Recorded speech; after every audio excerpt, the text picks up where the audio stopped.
The blizzard struck like the fury of ancient gods, transforming the canyon into a screaming white hell, where death lurked in every gust of wind.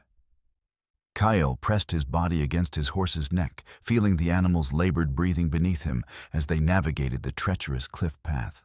Ice crystals slashed at his face like tiny blades, and through the howling wind he could hear the thunder of pursuing hooves growing closer. Across his saddle lay the woman he'd found chained in the burned cavalry fort, blonde hair, matted with blood that had frozen into dark streaks, her breathing shallow and desperate. Her pulse was weakening under his fingers, a fading rhythm that matched the dying beats of his exhausted horse. Every instinct told him to abandon her, to save himself from the Confederate bounty hunters closing in behind them. But when she'd first opened her eyes in that ruined fort, he'd seen something that reminded him of another woman's final moment's trust, even in the face of death. She was the light of my world, and I let it die. He whispered to the unconscious woman, his words lost in the storm. Not again. Behind them, muzzle flashes pierced the white darkness like angry stars. 6 riders, their horses' hooves echoing off the canyon walls despite the storm's fury. The path ahead narrowed to barely wider than his mount's shoulders, with a 60-foot drop to jagged rocks below. His horse's front leg punched through a sheet of ice, and suddenly they were sliding toward the abyss. The animal screamed a sound more human than beast as its hooves scrambled for purchase on the slick stone. Kael felt gravity's cold hand pulling them down. But this time, he didn't hesitate. He drew his knife and cut the reins, freeing his horse from their weight. The animal, no longer burdened, found its footing and bolted up the path directly toward the pursuing bounty hunters. Gunfire erupted above as Kael wrapped both arms around the unconscious woman and rolled them both off the sliding ledge onto a narrow outcropping he'd spotted in the lightning. They hit hard, tumbling through snow and ice until they crashed into a hidden cave entrance. As darkness claimed him, Kael heard the woman's voice stronger and more aware than it should have been. "You chose to save me. That tells me everything I need to know about who you are." Her eyes, pale blue and sharp as winter ice, held a determination that spoke of someone with unfinished business. Someone who had been waiting for exactly this moment. 3 days earlier, Kael had been a different man. Still carrying the weight of his failures, but not yet carrying her hope. The year was 1864, and the Civil War had transformed the New Mexico territory into a killing ground, where old hatreds mixed with new ones like gunpowder and flame. Kael bore the ritual scars of a Navajo warrior, parallel lines cut deep into his chest and arms during his coming-of-age ceremony, now silvered with age and hardened by guilt. The bounty hunters had been pursuing him for 4 months, ever since he'd begun raiding Confederate supply lines and freeing Navajo prisoners from forced labor camps. The price on his head had reached $3,000, but it wasn't just the money driving his pursuers. Colonel Ezra Blackwood, the Confederate commander who'd claimed sacred Navajo land for his operations, had made Kael's capture a personal crusade. The smoke rising from the cavalry fort had been visible for miles, a black pillar that spoke of violence and systematic destruction. Kael had approached cautiously, expecting a trap, but found only charred timbers and scattered bodies. 23 soldiers lay dead in the compound, all executed with military precision. He'd found her in the commanding officer's quarters, chained to an iron post with military-grade shackles. She wore the torn remnants of a blue dress that had once been expensive, and her body bore the crosshatch scars of systematic torture. But it was her eyes that stopped him cold alert, calculating, studying him with an intelligence that seemed inconsistent with her apparent helplessness. "You're not Confederate," she'd said, her voice hoarse but steady. "Navajo from the ritual scars. What brings you to this slaughter?" Bad timing and worse luck. Kael had knelt beside her, examining the complex lock mechanism. "What's your name?" "Aria. At least that's what they called me here." She'd watched him work with keen attention, her gaze tracking his movements with the precision of someone evaluating a potential ally or threat. You carry grief like a physical weight warrior. Lost someone recently? The observation had been too accurate, too knowing. My wife. She was everything good about this world. And now you're trying to balance the scales. It wasn't a question. I understand. I've been trying to balance my own scales for longer than I care to remember. As Kael had worked on the locks, he'd noticed details that didn't fit her story. Her hands were soft, but bore calluses consistent with weapons training. Her posture, even chained and tortured, remained alert and ready. Most telling, when she'd unconsciously shifted position, she'd moved with the fluid economy of someone with extensive combat experience. "The men who held you," he'd said, finally breaking the lock. "What did they want?" "Information I don't have, or didn't think I had." She'd rubbed her wrists, testing her mobility with practiced efficiency. "They asked about Union troop movements, supply routes, communication codes. Things I couldn't possibly know." She'd paused as if accessing a memory. "Unless I know more than I remember." That night, as they'd made camp in a protected canyon, Aria had moved through the darkness with the stealth of a professional scout. She'd gathered supplies, set up a defensive perimeter, and identified 3 different escape routes, all with the efficiency of someone who'd done it countless times before. "You move like a soldier," Kael had observed as they shared their meager meal. Maybe I was one. Memory is a strange thing. Trauma can bury skills as easily as it can preserve them. She'd studied his face in the firelight. "Tell me about your wife. What happened to her?" "I led a raid against a cavalry patrol. Thought I was being clever, setting up an ambush in a narrow canyon.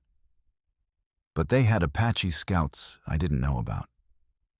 They flanked us, trapped us in the same place I'd planned to use against them." Kael's voice had hardened. 17 people died because of my arrogance, including Ayana and our unborn son. Guilt has a way of eating us from the inside," Aria had said softly.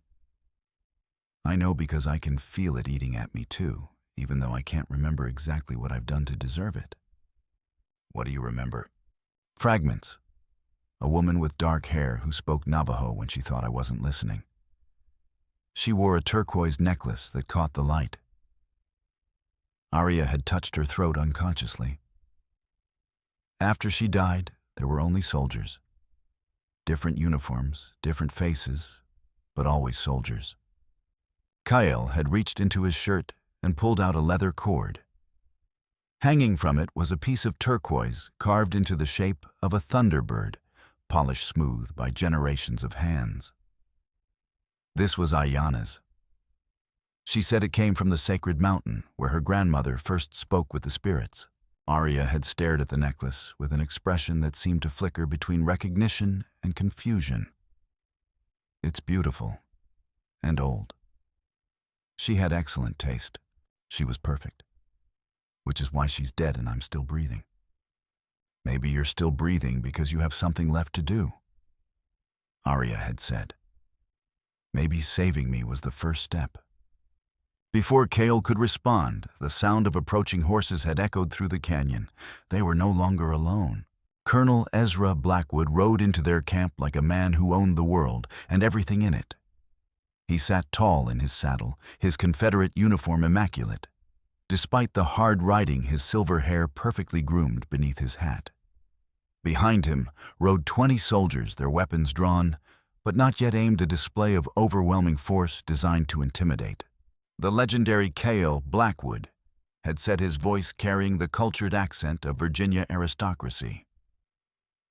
"Ghost of the high desert bane of Confederate supply lines. And my dear Aria, looking remarkably better than when I last saw you." Kael had felt Aria go rigid beside him, her hand instinctively moving toward the rifle they'd salvaged from the fort. But instead of fear, he'd seen something else in her eyes, a cold, calculating hatred that transformed her entire demeanor. "Colonel Blackwood," she'd said, her voice steady despite the tension radiating from her. "Come to reclaim your prize." Prize. Oh, my dear girl, you were never a prize. You were family, a responsibility I've carried for 25 years. Blackwood had dismounted with fluid grace, his movements those of a man comfortable with violence. But personal matters can wait. Right now, I have a business proposition for Mr. Kael. I'm listening, Kael had said, though his hand had rested on his knife handle. $5,000 in gold and a full territorial pardon. All charges dropped, all bounties lifted. Complete freedom to go wherever you please. Blackwood had smiled, but it hadn't reached his eyes. All I ask is that you deliver Miss Aria to me. Peacefully. The offer had been too generous, too convenient. Kael had been running for months, always one step ahead of the law. The chance to walk away clean should have been irresistible. What did she do? Kael had asked. She murdered my family. My wife, my 2 sons, and my daughter. Cut their throats while they slept, then burned the house down around them. Blackwood's voice had carried the weight of practiced grief. 23 people died in that fire, including servants and children. The accusation had hit like a physical blow, but something had felt wrong about Blackwood's story. The details were too precise, too rehearsed. And when he'd mentioned tactical considerations, he'd used specific terminology that suggested advanced military training.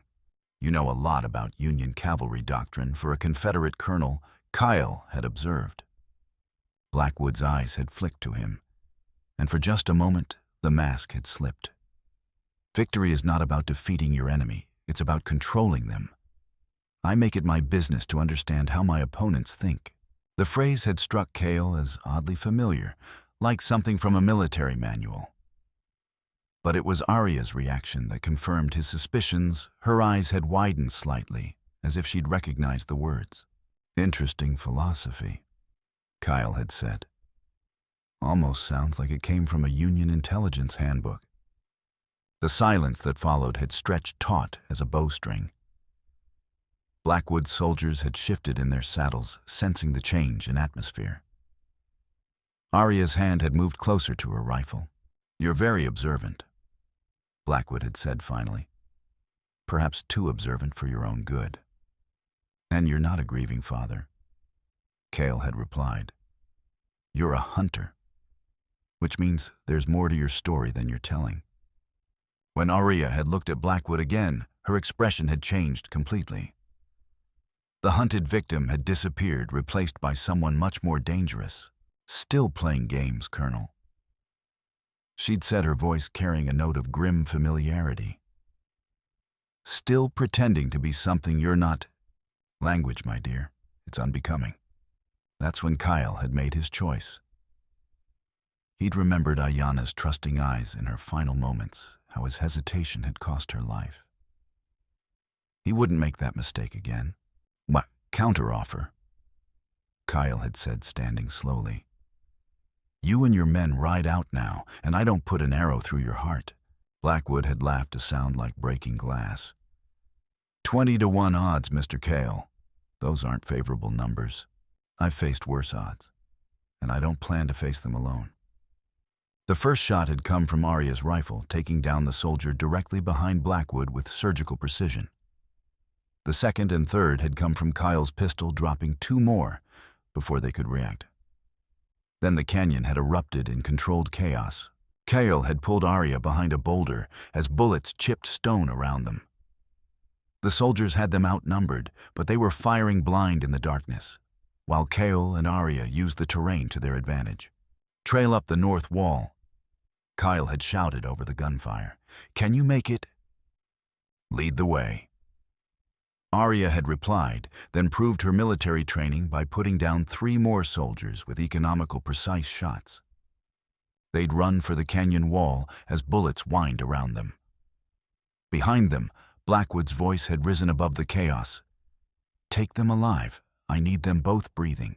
The climb had been treacherous, little more than handholds carved into the rock face by wind and weather. Kael had gone first, testing each hold. Aria had followed, moving with an agility that spoke of extensive training in hostile environments. They'd been halfway up when the first cannon had fired. The explosion had lit up the canyon like daylight, and chunks of stone had rained down around them. Blackwood had brought field artillery. This wasn't about capture anymore. This was about elimination. "Move!" Kael had shouted, abandoning caution for speed. They'd climbed frantically as cannon fire destroyed their camp and sent avalanches cascading down the canyon walls. They'd reached the top as the rim began to collapse. Kael had grabbed Aria's hand and pulled her over the edge. Then they'd been running through the darkness, with destruction behind them and pursuit ahead. "Your colonel doesn't want prisoners." Aria had gasped as they ran. "He's not my colonel," Kael had replied. "And after tonight, I'm wondering whose he really is." The forest ambush came at dawn, when exhaustion made mistakes inevitable.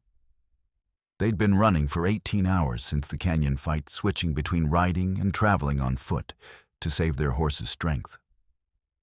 Both were exhausted, and the cold mountain air was sapping their energy faster than food could replace it. "Something's wrong," Aria had whispered, reining in their horse. The bird stopped singing about a mile back. Kael had tested the air, reading the subtle signs his grandfather had taught him. Wood smoke and horses, at least 6, maybe more. "They're hurting us," Aria had realized, "pushing us toward a killing ground, unless we become the hunters instead of the hunted." Kael had slipped from the horse's back, his movements silent as shadow. There's a Navajo saying, "The deer that runs straight dies first. The deer that doubles back lives to see another season." They'd abandoned the horse and melted into the forest, using game trails and natural cover to circle around their pursuers. Kael had moved with the fluid grace of someone raised in these mountains, while Aria had demonstrated training that suggested extensive experience in hostile environments. "My military scouts," she'd whispered as they observed the ambush site. "But they're positioned for a standard trap, not hunting someone who knows the terrain. Can you take the 2 on the left?" without breaking a sweat. Her smile had been sharp as a blade. "You take the others." The attack had been swift and silent. Kael had used his knowledge of the forest to approach unseen, while Aria had employed techniques that spoke of professional training. Within minutes, 6 Confederate scouts lay dead, and their weapons had been redistributed. "Where did you learn to fight like that?" Kael had asked as they retrieved their horse. "I don't know. It just felt natural." Aria had checked the scouts' equipment with practiced efficiency. "But I found something interesting." She'd held up a dispatch case bearing official seals. Inside were orders signed by Colonel Blackwood, but the language was strange references to asset recovery and network security, rather than military objectives. "He's not hunting us for the bounty," Aria had realized. "He's hunting us because we know something that threatens him." "What do we know?" "I'm not sure yet, but I think we're about to find out." The trading post at Copper Falls had squatted beside the frozen river. Like a diseased growth, its log walls chinked with mud and desperation. Smoke had risen from the chimney, and the smell of coal, military coal, not wood, had drifted across the snow. Too many horses, Kael had observed from their hiding place. All military-grade fresh shod. "I count 22. Aria had said, studying the building through her spyglass. "And look at the smoke pattern. That's not civilian heating, that's a command post." But before they could retreat, a familiar voice had called out from the trading post's porch. The Kael brothers stopped hiding in the trees like a frightened child. Kael's heart had clenched. Standing in the doorway was Joseph Crow Feather, his childhood friend, and the man who taught him everything about survival in hostile country. They'd fought side by side, shared the bitter exile that followed their band's defeat, and sworn the blood oath of brotherhood. "Joseph." Kael had stepped out from behind the trees, his hand moving instinctively to his weapon. "What are you doing here?" "Surviving. Same as you." Joseph's smile hadn't reached his eyes. and there had been something in his posture, a tension that spoke of hidden conflict. "Come inside. There's someone who wants to meet you." The trap had been sprung with military precision. The moment they'd stepped through the door, rifle barrels had emerged from the shadows. Confederate soldiers had materialized from concealment, their weapons trained with steady hands. And behind them all, sitting at a table like a man holding court, was Colonel Blackwood. Mr. Kael, Blackwood had said pleasantly, "And my dear Aria, please join me. We have much to discuss."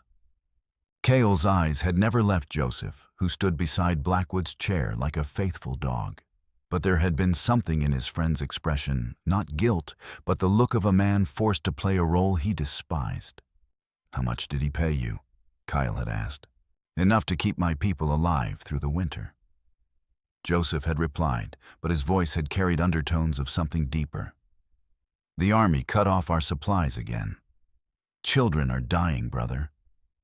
Gold bought with betrayal," Aria had said coldly. "Did he tell you where that money came from?" I told him what he needed to know. Blackwood had interrupted. "That survival sometimes requires difficult choices, a lesson you're both about to learn." Blackwood had approached their table, his movements casual, but his eyes alert. "You've caused me considerable trouble, Captain Raven. And you, Mr. Kael, have disrupted several important operations. But I'm a reasonable man. I believe in second chances." Or Captain Kael had looked at Aria, pieces of the puzzle beginning to fall into place. "In exchange for your cooperation," Blackwood had continued, "I'm prepared to offer you both something invaluable, the truth about who you really are." He'd reached into his jacket and withdrawn a small leather pouch. From it, he'd removed a piece of turquoise carved into the shape of a thunderbird, polished smooth by years of handling. It was nearly identical to the one Kael wore. "This belonged to your mother," Blackwood had said to Aria. "Ayanna Red Sky, the most brilliant woman I've ever known. She wore it every day until the day she died." Aria had stared at the necklace, her face draining of color. "Where did you get that?" "From her personal effects. You see, my dear, your mother and I worked together for 3 years. We were partners in every sense of the word." Blackwood's voice had taken on a tender quality. "You are my daughter, Aria, and I've been watching over you your entire life." The revelation had hit like a physical blow, but Blackwood hadn't finished. "She didn't die in a Confederate raid. She died because she discovered I was working both sides of this war-gathering intelligence, manipulating outcomes, positioning myself for the post-war period." His voice had remained steady, matter-of-fact. "She threatened to expose me, so I had to make a choice. My mission or her principles." "You killed her," Aria had whispered. "I had her killed by Confederate agents who believed they were eliminating a Union spy. It was clean, efficient, and preserved both our covers." Blackwood had leaned forward. "But I've regretted it every day since. She was the only person who truly understood what I was trying to accomplish." Aria had lunged across the table, her hands reaching for his throat. But the soldiers had been ready, rifle butts, knocking her to the floor before she could touch him. "You have her fire," Blackwood had observed, "and her intelligence. But you also have my ability to see the larger picture, to understand that individual lives are less important than historical outcomes." That's when he'd revealed the full scope of his plan. "I've been preparing for this moment for 25 years, Aria. Every foster home, every school, every military assignment, I arranged it all. I shaped you into the perfect intelligence officer, the perfect weapon." His eyes had gleamed with fanatical pride. "You're not just my daughter. You're my greatest achievement. She'll never work for you." Kael had said, his voice raw with rage. "She will," Blackwood had replied. "Because the alternative is watching everyone she cares about die. You, Mr. Kael, Joseph and his people, every Navajo in the territory. I have the resources and the connections to make it happen." The threat had been delivered with such casual certainty that no one had doubted his ability to carry it out. But as they'd been dragged toward the cellar, Kael had caught something in Joseph's expression, a barely perceptible nod that suggested everything was not as it seemed. The cellar beneath the trading post had been a nightmare of stone and shadow, designed for extracting information from unwilling subjects. Kael had found himself chained to a post, his arms stretched above his head, while Aria hung suspended over a pit filled with starving wolves. "Ingenious design," Blackwood had said, descending the wooden stairs. "The chains create gradually increasing pain, while the wolves provide psychological pressure. I've found it remarkably effective." "What do you want?" Kael had asked. "Current Union cipher codes, ammunition depot locations, and the names of every Union agent in Confederate territory." Blackwood had settled into a chair, as if preparing for a long conversation. "Simple information that will help me consolidate power when this war ends. And if I refuse, then we'll discover Mr. Kael's tolerance for pain." Blackwood had gestured to soldiers who'd appeared with glowing brands. "The Navajo have a remarkable capacity for suffering, but everyone has limits." The first brand had seared into Kael's chest, the smell of burning flesh filling the cellar. His vision had gone white with agony, but he'd bitten down on his tongue to keep from screaming. "Stop!" Aria had shouted as the soldiers prepared another brand. "I'll tell you what you want." But as she'd begun providing information, Kael had realized she was systematically mixing truth with deception, giving Blackwood just enough accurate intelligence to make her lies believable, while protecting critical Union assets. That's when the explosions had started. The first blast had shaken the entire building, dust and debris raining from the ceiling. The second and third had followed in rapid succession, and suddenly the cellar had filled with smoke and the sound of systematic destruction above. Joseph Kael. Kael had breathed understanding flooding through him. His friend hadn't betrayed them. He'd positioned himself for a rescue operation using Blackwood's own resources against him. The trading post was under coordinated attack. Aria had used the distraction to slip her restraints. Her earlier struggles had been careful work to loosen the bindings. She'd tackled Blackwood, driving him against the stone wall as the building shook around them. Kael had worked frantically to free himself, the explosions having loosened his chains. The post had come free with a grinding of metal on stone, and he'd swung it like a club, catching Blackwood in the shoulder. That's when Joseph had appeared at the top of the stairs, his rifle trained on Blackwood's chest, flanked by 6 Union soldiers in blue uniforms. "Time to end this, Colonel," Joseph had said calmly. "You traitorous savage." Blackwood had snarled, pulling a concealed pistol. "I'm not the traitor here," Joseph had replied and put 2 bullets in Blackwood's chest. But the colonel had still managed to fire as he fell the bullet, catching Aria in the shoulder and spinning her around. She'd hit the stone floor, hard blood spreading across her shirt. Aria. Kael had dropped his makeshift weapon and rushed to her side. The wound was serious, but not fatal. The bullet had passed through muscle without hitting bone. "I'm all right," she'd gasped. "But we need to move. This isn't over." She'd been right. Even as Union soldiers secured the cellar, the sound of approaching cavalry had echoed from outside. Blackwood had Confederates, and they were closing in. "There's a tunnel," one of the Union soldiers had reported. "Leads to the old mine works about a mile north." "Go," Joseph had said. "I'll hold them here as long as I can." "Not without you," Kael had replied. "This is my fight now, brother. Get her to safety." Joseph had gripped Kael's shoulder. "I kept my promise. I protected you when you needed it most." As they'd escaped through the tunnel, Kael had finally understood. Joseph hadn't betrayed him. He'd been working with Union intelligence all along, using his apparent defection to get close to Blackwood's operation. The abandoned mine stretched before them, like the throat of some ancient beast, its tunnels carved deep into the mountain, by decades of desperate men seeking gold. But it was in these depths that Blackwood had hidden his greatest treasure, not just stolen Union gold, but the intelligence networks that could reshape the post-war Southwest.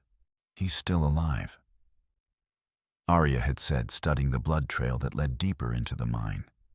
Wounded but mobile. How do you know? Because I know him. He's too stubborn to die from a couple of bullets and too smart to run without covering his tracks. She checked her rifle, wincing as the movement aggravated her shoulder wound. He's going to make one last stand. They'd followed the trail deeper into the mine, past abandoned equipment and collapsed tunnels. The air had grown thick with the smell of gunpowder and old violence. Somewhere ahead, they could hear the sound of running water, an underground stream that had carved its way through the mountain's heart. There, Kael had whispered, pointing to a glow of lantern light around a bend in the tunnel. But it could be a trap. Everything with him is a trap. The question is whether we're walking into it or setting one of our own. They'd approached carefully, using the tunnel's natural cover to observe what lay ahead. The passage opened into a vast, natural cavern, its walls lined with wooden crates and strongboxes. But it was the figure standing in the center of the cavern that had drawn their attention. Blackwood stood beside a table covered with maps and documents, his shirt soaked with blood, but his posture still defiant. He'd managed to stop the bleeding and was working methodically to destroy papers, burning them in a small fire he'd built.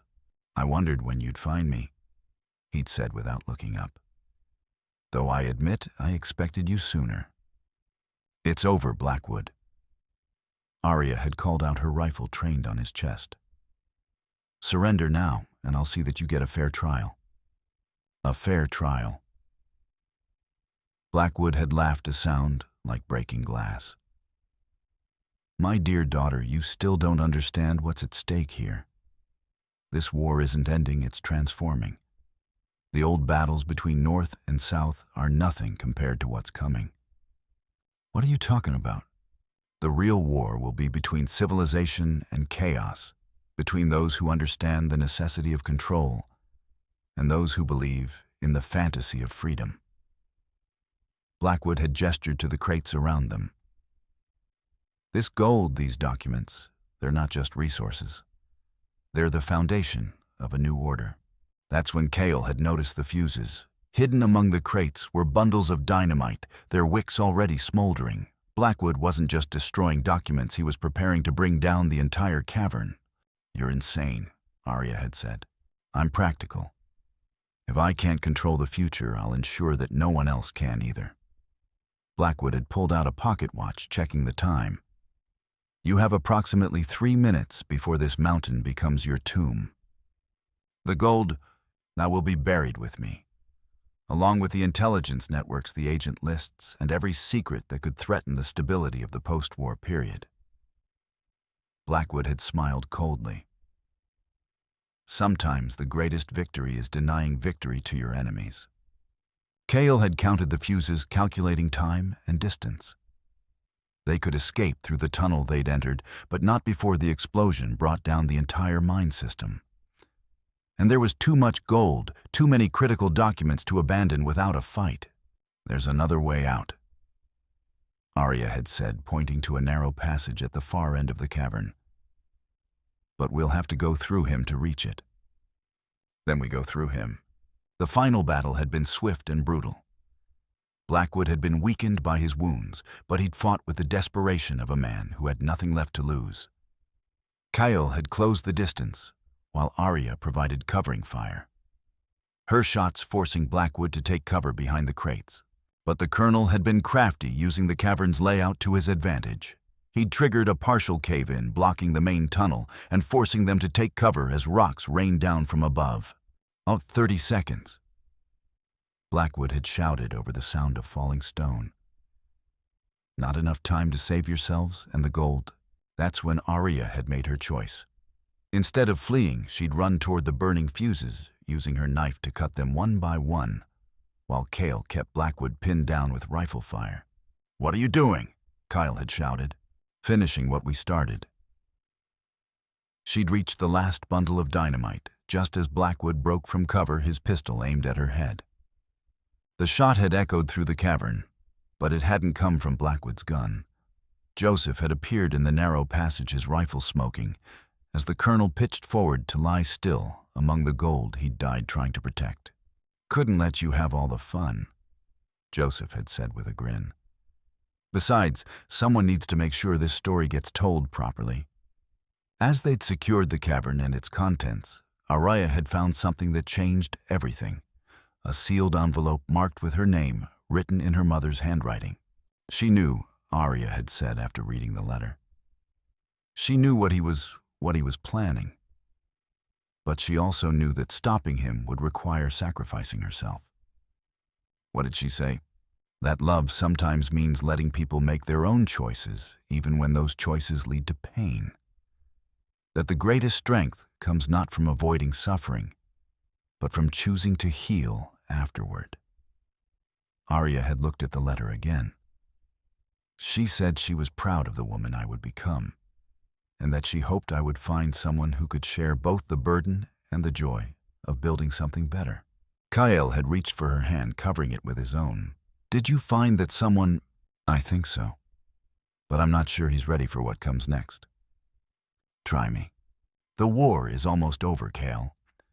The Union is going to win, and when it does, there will be opportunities for people like us people who understand both sides of the conflict, who can help build bridges between different communities."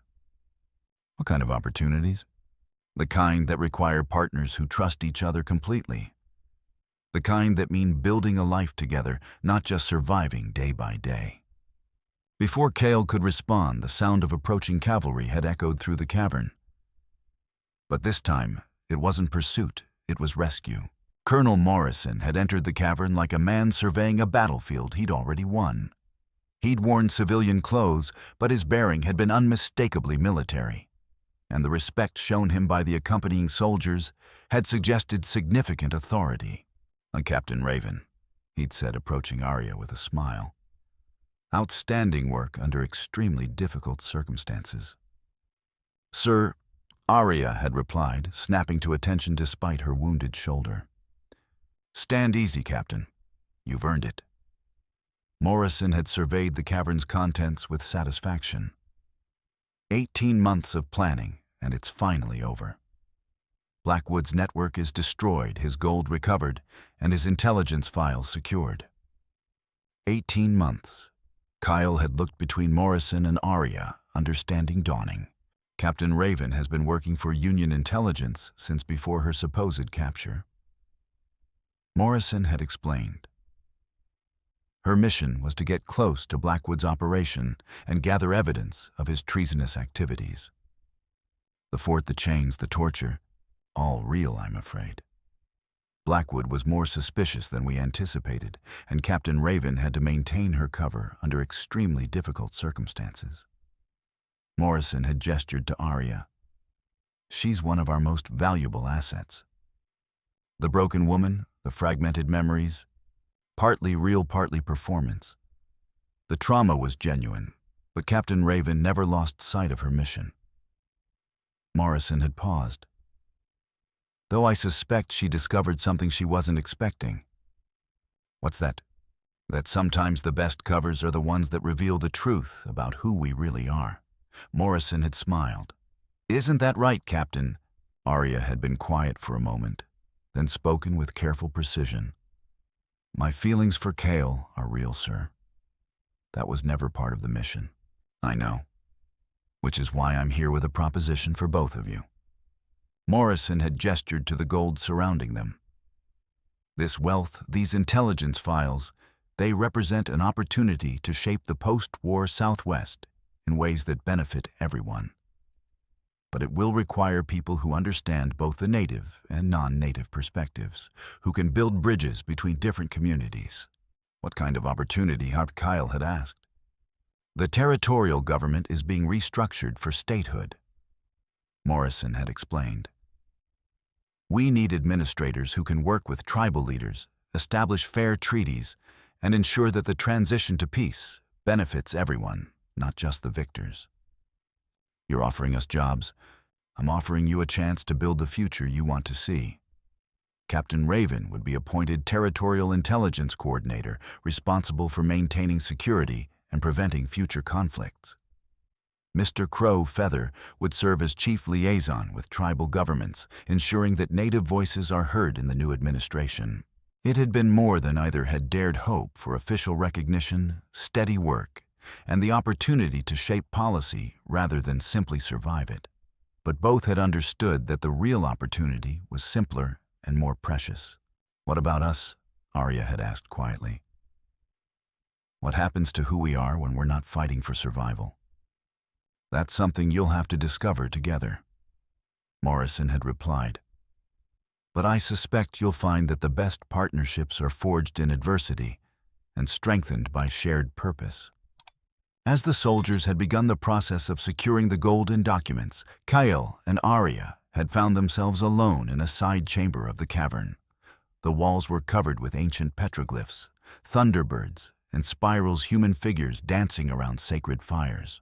"It's really over," Aria had said, her voice echoing in the stone chamber. "The mission is over, but what about us? I don't know. I've been someone else for so long that I'm not sure who I am when I'm not playing a role." She'd paused, studying the ancient drawings. "But I think I'd like to find out. With you. Even knowing that I come with complications, of people who've been at war with the government you serve, especially because of that. The future we're building it won't work unless it includes everyone. Native and non-native military and civilian people who've been enemies, learning to become allies." Kael had traced one of the petroglyphs with his finger, a thunderbird with outstretched wings. "My grandfather used to tell a story about two spirits who were separated by a great storm. They searched for each other across many seasons through different forms until they finally found each other again. And then they built something new together.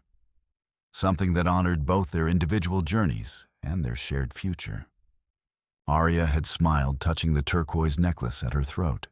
"I'd like to hear that story, all of it." "I'll tell you, but first we need to finish this." They'd rejoined Morrison and the soldiers who were cataloging the recovered materials. The intelligence files alone contained enough information to reshape the entire Southwest Agent Network supply routes, political connections, and detailed plans for post-war reconstruction. "There's something else," Aria had said, handing Morrison a particular document. Blackwood wasn't working alone. He had partners in Washington, people who were planning to use the chaos of Reconstruction to establish their own power base. Names, all of them. Senators, generals, territorial officials, everyone who was willing to sacrifice lives for political advantage.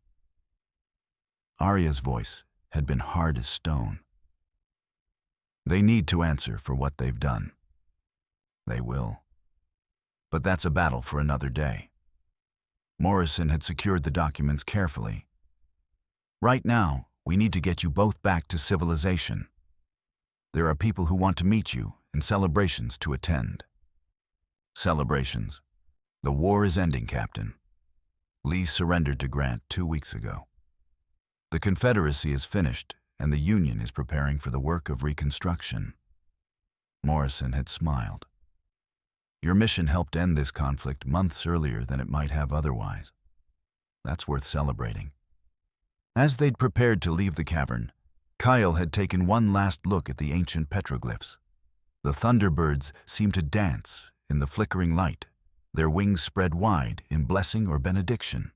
"What are you thinking?" Aria had asked. "That sometimes the old stories are the truest ones.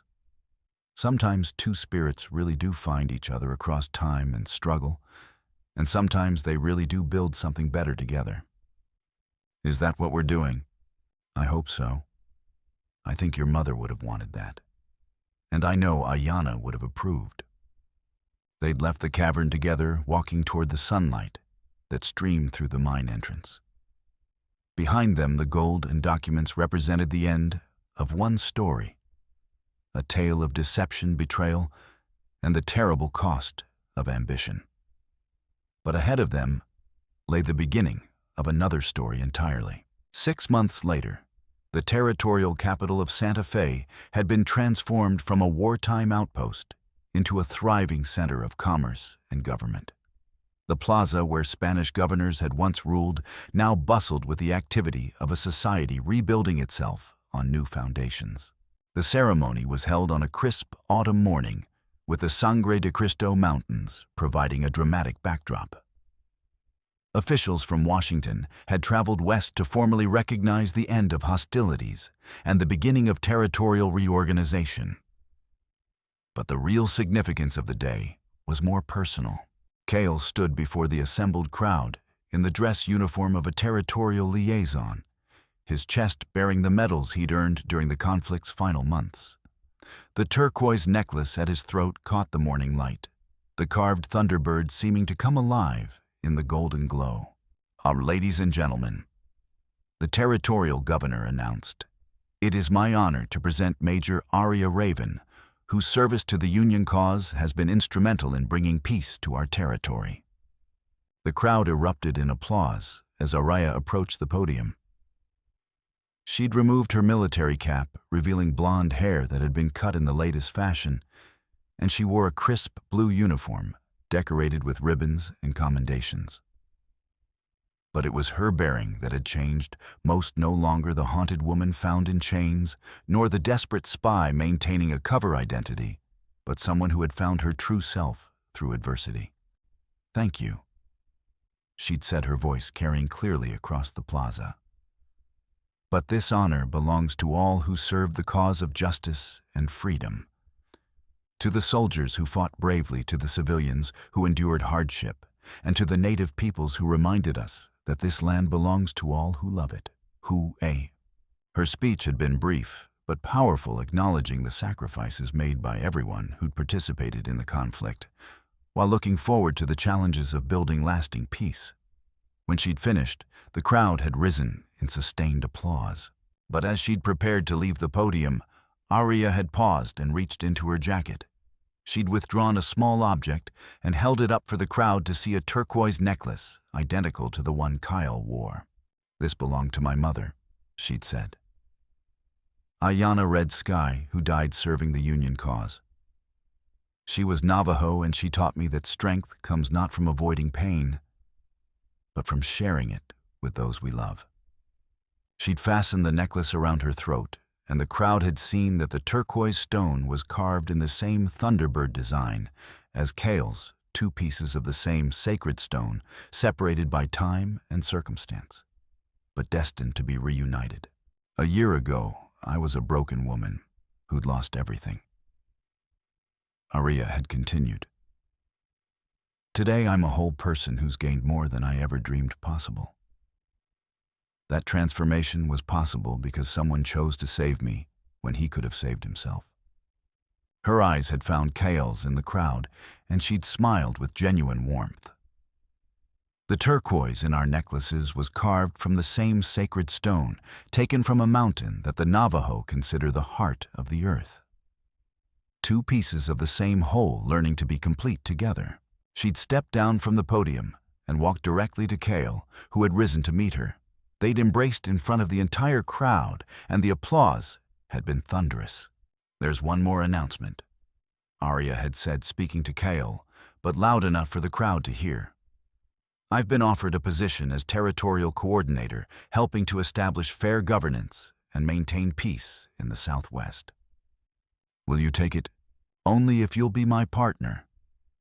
The future we're building won't work unless it includes everyone, native and non-native, military and civilian people who've been enemies learning to become allies.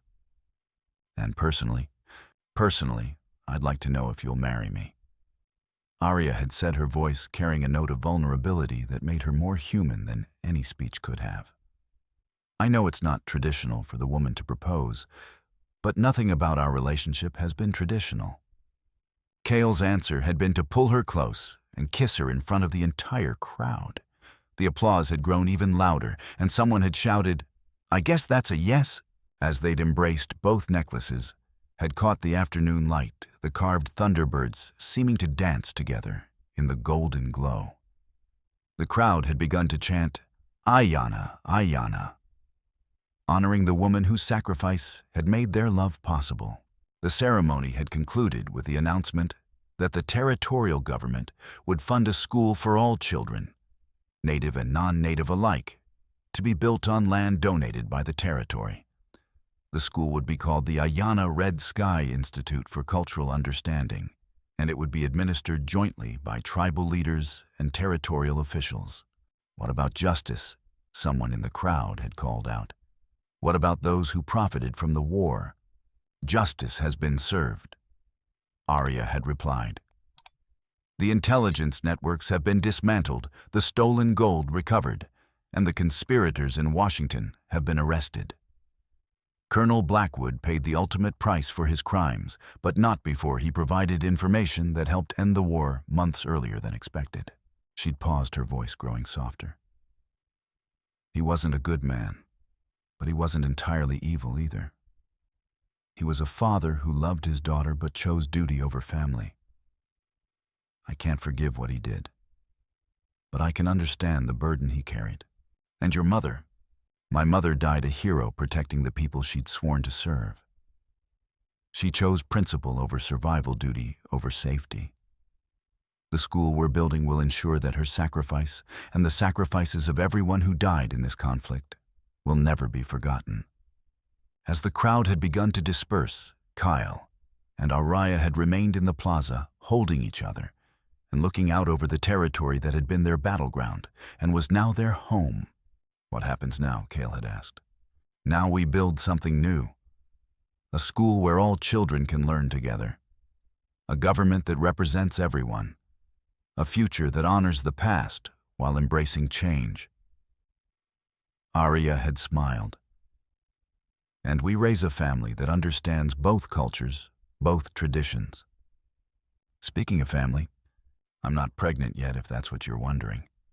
But I'd like to be, soon. What would we teach them? What stories would we tell? We'd tell them the truth. That love is stronger than hatred, that healing is possible, even after the deepest wounds, and that sometimes the most broken people can create the most beautiful things. As the sun had begun to set over the mountains, painting the sky in shades of gold and crimson, they'd walked hand in hand through the plaza where their new life would begin. Children had run past them, playing games that mixed English and Navajo, their laughter echoing off the adobe buildings like music. Do you think they'll understand? Aria had asked, watching the children play.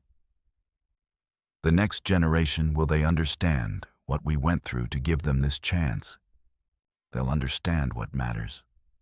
Kael had replied. That their parents loved them enough to choose healing over revenge, hope over despair.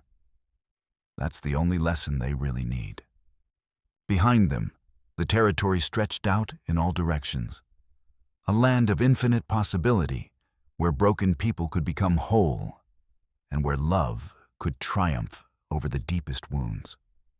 The war was over, the healing had begun, and two people who'd found each other in the darkness were ready to build something beautiful in the light. 3 years later, Kael stood in the doorway of the Ayana Red Sky Institute, watching his wife teach a group of native and non-native children how to read the signs of changing weather. She was 7 months pregnant with their first child, her hand resting on her rounded belly as she explained the meaning of cloud formations and wind patterns. Some wounds make us stronger than we ever imagined, he said to himself, touching the turquoise necklace at his throat. What was that? Aria asked, having overheard him from across the schoolyard. Nothing. Just thinking about how far we've come. Any regrets? Only one. I regret that it took a war to bring us together. Maybe that's the point, Aria said, joining him in the doorway. Maybe the most precious things can only be born from the deepest struggles. Maybe that's what makes them worth preserving. You think our child will understand that? I think our child will understand that love is stronger than hatred, that healing is possible even after the deepest wounds, and that sometimes the most broken people can create the most beautiful things. Outside, the children's laughter echoed across the schoolyard, a sound of pure joy that seemed to wash away the last shadows of war. The future stretched before them uncertain but full of promise. And for the first time in years, both Kael and Aria felt truly at peace. The broken girl and the guilty warrior had become something new, partners in healing and love, and in the sacred work of building a better world. Their story was complete. Their wounds transformed into strength, their love, a bridge between two worlds that had learned to become one. Some wounds indeed make us stronger than we ever imagined. But the greatest strength comes not from surviving alone, but from choosing to heal together, and from building something beautiful enough to last beyond our own brief time on this earth. Some wounds make us stronger than we ever imagined, but the greatest strength comes from choosing to heal together. 10 years later, the autumn wind carried the sound of children's voices across the valley, a mixture of English, Navajo, and Spanish that had become the natural language of the new generation.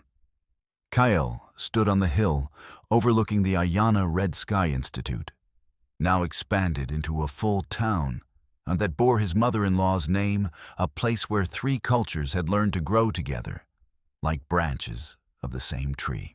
His hair was touched with silver now, and his hands bore the calluses of a man who had spent a decade building rather than destroying. Beside him, Aria held their youngest daughter, 2-year-old Ayana, whose dark eyes held the same fierce intelligence that had once burned in her grandmother's gaze. Papa tell us the story again. Called their 8-year-old son Thomas, who had inherited his father's warrior spirit and his mother's strategic mind.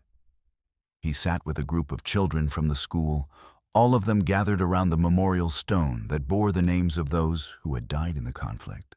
Which story? Kael asked, though he already knew the answer. The story of the 2 Thunderbirds, said Maria Joseph's daughter, her voice carrying the same musical quality that had made her father such a gifted storyteller before his death 2 winters past. Kael looked at Aria, who nodded with a smile. She had told him once that the best stories were the ones that taught children how to find light in darkness, how to choose love over fear, how to build bridges where others saw only walls. Long ago, Kael began his voice, carrying across the gathering dusk. 2 spirits were separated by a great storm. They searched for each other across many seasons, through different forms, learning to heal themselves so they could heal each other. And then they found each other. Thomas interrupted, as he always did. And then they built something beautiful together. Aria added, bouncing little Ayana on her hip.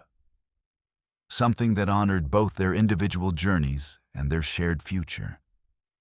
Something that would last long after they were gone. As the first stars appeared in the darkening sky, Kael touched the turquoise necklace at his throat, still warm with the day's heat, still carrying the sacred power of the mountain where it had been carved. Across the valley, the lights of homes began to twinkle like earthbound stars, each one representing a family, a future, a choice to build rather than destroy. The war was a memory now, its pain transformed into wisdom, its divisions healed by the slow, patient work of love. And in the laughter of children who saw no difference between the color of their skin or the language of their prayers, Kael and Aria had found the greatest victory of all, a future where broken things could be made whole, where ancient wounds could become sources of strength, and where 2 people who had once been lost could find their way home to each other and to the world they had chosen to build. Some stories, like some loves, are strong enough to outlast the people who begin them.